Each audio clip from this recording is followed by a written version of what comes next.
பரிசுத்த நாமத்திற்கு சொஸ்திரம். புதிய நாளை கூட்டி கொடுத்த எங்கள் தேவனுக்கு நன்றி கூறி நீங்க எல்லாரும் தேவனுக்குள்ள மன மகிழ்ச்சியா சந்தோஷமா இருப்பீங்க என்று நான் விசுவாசிக்கிறேன். ஆண்டவராகிய கர்த்தர் இன்றைக்கு ஒரு வேத வார்த்தையினூடாக உங்களிடம் பேச சொல்லுகிறார். சங்கீதம் 48 அதிகாரம் 14 இந்த தேவன் என்றென்றைக்கும் உள்ள சதா காலங்களிலும் நம்முடைய தேவன் மரண பரியந்தம் நம்மை நடத்துவார். என் அன்பான சகோதர சகோதரிகளே, ஆண்டவரை நோக்கி கூப்பிடுறவங்க ஒருபோதும் வெக்கப்பட்டதில்லை. தேவனை தினமும் தேடுறீங்களா? அவரை முதன்மைப்படுத்துறீங்களா? ஆண்டவர் என்றென்றைக்கும் உள்ள சதா காலங்களிலும் மரண பரியந்தம் உங்களை நடத்துவாராம். எப்படிப்பட்ட சூழ்நிலைகளாக வேண்டுமென்றாலும் இருக்கலாம். நீங்க எப்படிப்பட்ட வேதனைகளோடு துன்பங்களோடு கஷ்டங்களின் மத்தியில் நீங்க கடந்து போகிறவர்களாக இருக்கலாம்.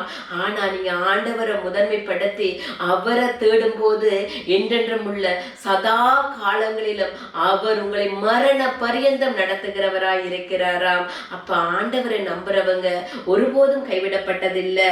ஆண்டவர் சொல்லுறாரு, உங்களை மரண பரியந்தம் நம்மை அவர் நடத்துவாராம். ஆண்டவருடைய வார்த்தை உண்மை உள்ளது. அப்ப சூழ்நிலைகளை பார்க்காதீங்க, தேவனை பாருங்க, அவரை முதன்மைப்படுத்துங்க, தினமும் அவரை தேடுங்க, அவருடைய வழியில் நடவுங்க, அவருடைய சத்தியங்களுக்கு கீழ்ப்படிந்து நீங்க வாழுவீங்க என்று நான் விசுவாசிக்கிறேன். ஆண்டவர் இன்றைக்கு உங்களுக்கு சொல்லியிருக்கிறாரு, அவர் மரண பரியந்தம் உங்களோடு இருந்து உங்களை நடத்துவாராம். அப்படி என்றால் நீங்க எவ்வளவு விசேஷமான நீங்க.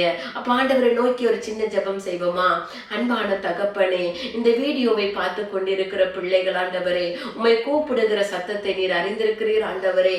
இந்த வார்த்தைகள் அவருடைய இருதயத்தில் பேச நீங்க உதவி செய்யுங்க.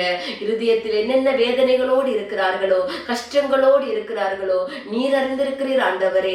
உம்முடைய வார்த்தை கடந்து போகிறபடியினால் அந்த இடத்தில் சமாதானம் சந்தோஷம் நிலை நிற்கட்டும் ஆண்டவரே. மரண பரியந்தம் அவர்களை நீங்க நடத்துறபடியினால் உமக்கு நன்றி. இயேசுவின் நாமத்தில் ஜெபம் கேட்டு நிற்கிறோம் பிதாவே, ஆமென். நீங்கள் எல்லோரும் மிகவும் விசேஷமான நீங்க. ஆண்டவர் உங்களை ஆசீர்வதிப்பார்.